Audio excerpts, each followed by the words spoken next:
Hey, what's up? Today I'm gonna be talking about the collaboration we never knew we needed. Batman meets Scooby Doo. Holy Now, most of you probably know me from my Batman videos, so I don't need to talk about that half for now, but longtime viewers will know that some of my first videos were YouTube poops of Scooby Doo. And while I had to take them down after one got me a community guideline strike, I'll try and find a segment that won't send me back to the Shadow Realm. Like what was that? ロマンガ先生、宗君のこと妙に生き生きとディスってない？現代ならではの仕事スタイルだね。Seriously, stop talking, you dumb broad. 宗君。I mean, I shouldn't have to introduce you to the character of Scoobert Doobert, but to give a quick rundown, this dynasty started in 1969. Nice. And it was created by Joe Ruby and Ken Spears for Hanna-Barbera. I think the thing that makes that show work is a dog that eats all the time, and his buddy, Shaggy, who also eats. Hanna-Barbera being responsible for such great shows as Grape Ape, Jabberjaw, and so many shows trying to do what Scooby-Doo did. Just to name a few, we have The Funky Phantom, Goober and the Ghost Chasers, Josie and the Cats, and we can't forget Captain Caveman and the Teen Angels. In their hilarious and sometimes scary mystery missions, get ready for Captain Caveman and the Teen Angels.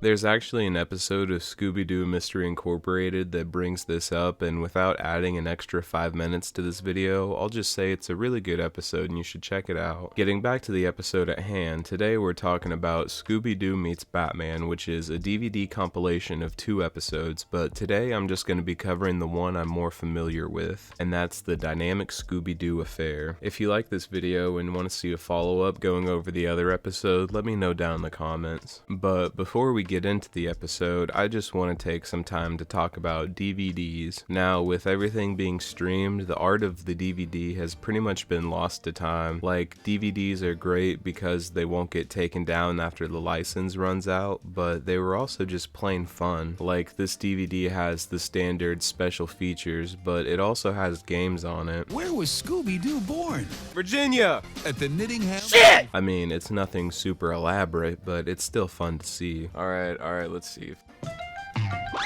Oh, hell yeah. With streaming, it's just the movie and that's it. And to do a quick cost analysis using Hulu as an example, a standard subscription is about $8 a month, and I couldn't find an exact figure on how many movies are on Hulu, but they say thousands, so I'm just gonna go low and use $2,500, and that would come out to like half of a penny per movie. Then you have DVDs, which cost more than that, obviously, and I'm not trying to say that DVDs were competing for streaming in 2004, but what I am trying to say is that there was pressure to fill out the space on the DVD with whatever you could. That way you could make the consumer feel like they were getting the most out of their money. And of course, DVDs also have the extra content like cast interviews, behind the scenes videos, and all that good stuff. Most of them also had trailers on it, like this one, and hold up, wait a minute. One of these things is not like the other here. This looks like a shitty creepypasta about a haunted DVD somebody bought from an old man that wasn't there the next day. I wish I had known what I know now. Anyway, I guess we should just check it out. With chilling dreams and fantasies guaranteed to give you goosebumps. They want you! Jesus Christ, why would you put that in the same DVD as Scooby Doo Meets Batman? Ew. Just ew. Let's face it, on our darkest day, we're Scooby Doo. Maybe Quincy. Maybe Quincy. Also, is that the kid from Malcolm in the Middle? Anyway, now that I got that rant out of my system, we can finally get to the episode. Today, Scooby Doo meets Batman and Robin. We start off this journey with Scooby and the gang riding around in the middle of nowhere, as usual. This is until they hit a rock and knock out one of the headlights. Now we'll never get to the Mystery Club convention on time. While changing the headlights, they notice the local cartel dropping off a crate of cocaine. I mean, I can say that I'm already hooked, pun intended.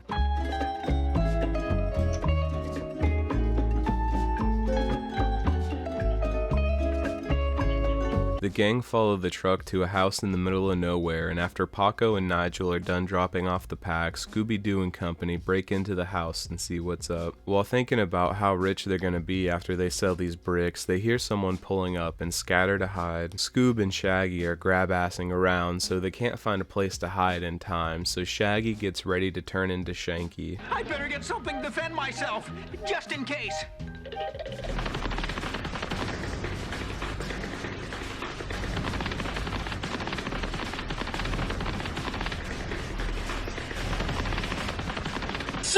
All is fine, however, when they figure out that it's just Batman and Robin coming in because they saw the plane on their bat radar. Also, if you haven't noticed, this Batman is based on the Adam West Batman, and I mean there weren't really any other Batmans in the 70s, so fair enough. I also have some DVDs with the Adam West series on it, so if you'd want to see a video going over that, let me know in the comments. Getting back to the episode, the group hears something upstairs and hide yet again. It's fine though, because it's just a nice old lady. After opening the crate, they just find a punch clown, which Scoob proceeds to run the pockets of. Oh, a wise guy.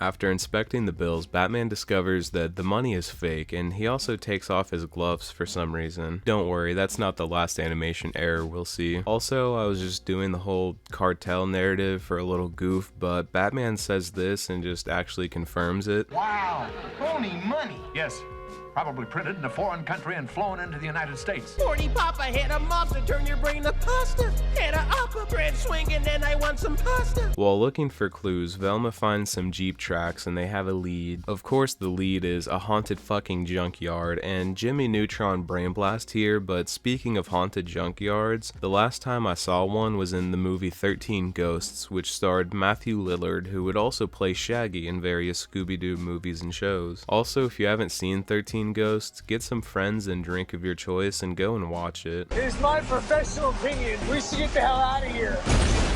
Now. Getting back to the episode, the gang split up and look for clues when they get to the junkyard, and Batman just jumps into a dark pit with no fucks given. After getting jump scared by a headlight, Scoob and Shaggy make a run for it, ending up in a corner where they see, well, I'll just let Shaggy tell you what he sees. The Ku Klux Klan! The crane starts to move, and Fred just tells Daphne to shut the fuck up because it's Robin. I told you someone was up there.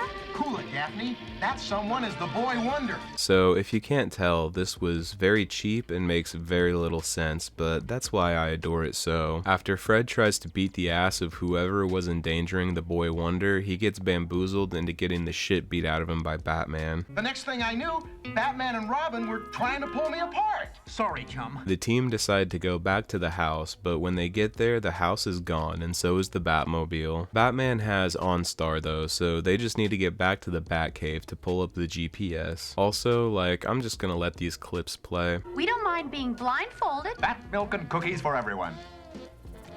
Bat milk? After the group gets to the Batcave, they find out that the Batmobile is at the Batman and Robin exhibit at the amusement park, hiding in plain sight as it were, which is actually a decent plan and was a level of intelligence I was not expecting out of this. After Scoob finishes Shaggy's snacks, the team head out to the amusement park and look for clues. Well, everyone but Scoob and Shaggy look for clues. Could we, wait in the Batmobile? Certainly, but don't touch any of the instruments.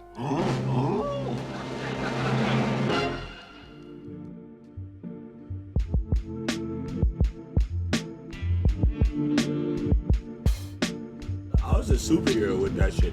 Cause I go in there would be 3 pennies, and then take a penny, leave a penny. I go in there with change of my own.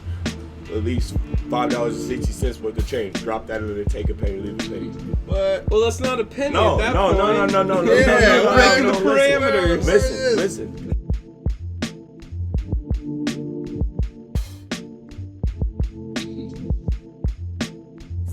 Baby, I just wanna be with you. If you don't listen to them, they don't see what I see in you. I know you doubt it, but I wish that you could see the truth. You're my reflection, baby girl, I see me in you. I've been tripping lately, baby, I'ma get it right. Later we can chill, maybe dinner and some candlelight. I'ma touch you, baby, what you tryna do tonight? Don't even matter, baby, long as you can spend the night.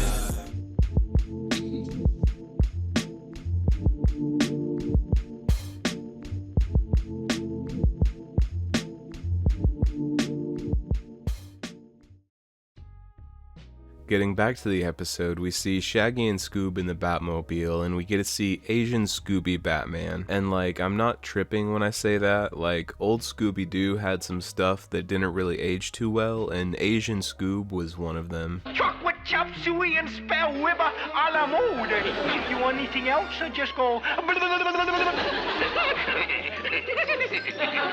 Anyway, the team spot Joker and Penguin and come to the conclusion that they were in on the counterfeit money scheme. After Batman and Robin make their way into the house, we hear some banter between the Joker and Penguin, and whoever voiced the Joker sounded like they had a mouthful of dicks when they recorded their lines. This time the Joker will have the last laugh. As Batman and Robin make their way through the haunted house, the Joker deploys multiple illusions, including a ghost on wire that is suspiciously sharp. Also, some of the shit Batman says in this is just great. What's that? Merely sound effects, Robin. Recorded on tape by talented professional thespians. The Joker's final trick is luring the duo into the Room of Doom. Joker's words, not mine. Now, Pengy Wengy, watch me lure them into the Room of Doom. And the Room of Doom is just a trash pit for the punch clowns. Also, if you remember how I was talking about the budget, or rather lack thereof, you can really see it in these next few parts. Like, the duo falling is looped 3 times here, and if you pay attention to the monitor in the Joker's room, they loop a lot of footage on that as well. After the mystery team get worried that something happened to the crime-fighting duo, they decide to head inside and investigate. Those foolhardy fledglings are actually entering our edifying edifice. Looks like somebody's getting a little Oedipusy. Can we say that? Just did. The Joker and Penguin are just ecstatic at getting a chance to fuck with some 35-year-old teenagers. Wailing witches, vanishing doors, hideous rooms with moving floors. Also, we get a great scene with Shaggy and Scoob. How come you get the Scooby snacks and I wind up in this spook shack? Well, they better get like some Shaggy snacks from now on. It's kind of funny seeing the mystery team going through the haunted house and falling for all the traps when Batman and Robin just did a speed run through the house. Meeting back up with Scooby and Shaggy, we get a scene of them on a moving floor, and it's honestly just some Charlie Chaplin shit. I mean, it's not bad, it just goes on for way longer than you'd think it would. I think we're getting closer to that door. Stay with me, Scoob. I'm tired. I'm tired too.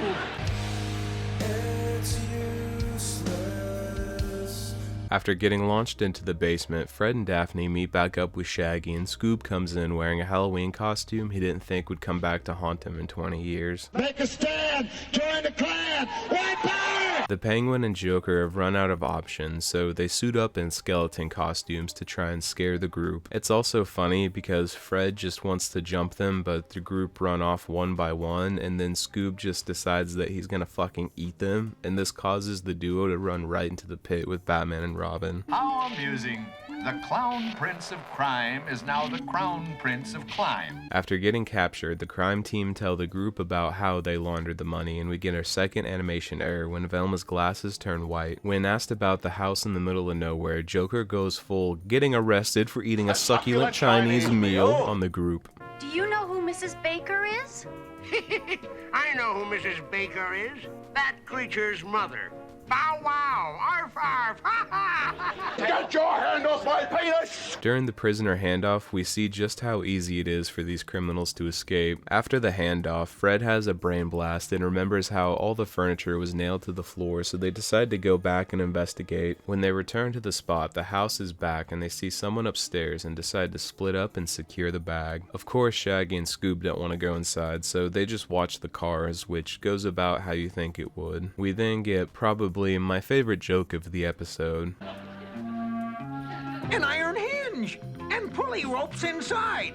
Wow, Mother Nature goofed on this one! This is when we learn how the house was able to disappear, and we get a scene of Shaggy and Robin making a milkshake out of Fred, Velma, and Daphne. After reuniting, the team notice the character from before and follow it into a warehouse, and it's like buried underground or just invisible above ground. Like, did they not just notice the giant fucking warehouse from the end of Raiders of the Lost Ark or what? Also, it's like a toy warehouse for some reason, and at this point the whole thing just goes off the rails. Like, what do you want me to say about this? Like, what do I commentate on this? It's just a bunch of shit happening one after another. I mean, we have Fred and Daphne running on a platform where their feet clip through the bottom. Velma loses her glasses, which inadvertently causes a toy car to kidnap Scooby and give Shaggy a concussion. I think they did this completely by accident, but Robin and Daphne are launched into the air, and Batman saves them using a trapeze rope that's just there and set up for some reason, and it's kinda like an Easter egg to Robin's origins. Also, Shaggy gets molested by the villain. Like I said, just a bunch of shit happening. Also, we see a shot where Batman is not only ungloved, but also has a pimp ring for some reason. Like, before, you could just assume that it was a default asset they forgot to change, but here, with there being a big ass Super Bowl ring on it, I'm left just confused. The main villain is headed towards Shaggy for round 2, so Shaggy proceeds to get the hell out of Dodge. We then have a nice little play on the name of the show when Scooby says this.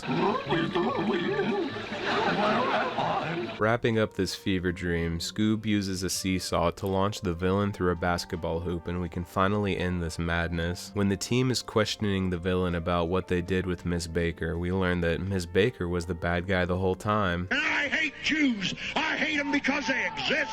I hate them because they breathe. I hate them because they're scum. Mrs. Baker! Also, what the fuck is going on with Velma's lips in this shot?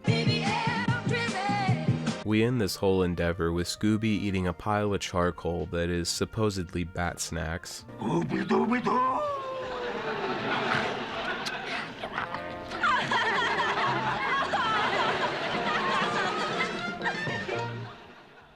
While this episode / movie / whatever had a pretty good start, the end was just kind of a mess, but in the best way possible. Like I said in the beginning of this video, this was just one of the 2 episodes on this DVD, so if you'd want to see a follow-up video going over the other episode, let me know in the comments. These 2 episodes are like a time capsule, and while they're nothing brilliant, it's a great collaboration of the Scooby Doo and Batman franchises, and this wouldn't be the last time the 2 would cross paths.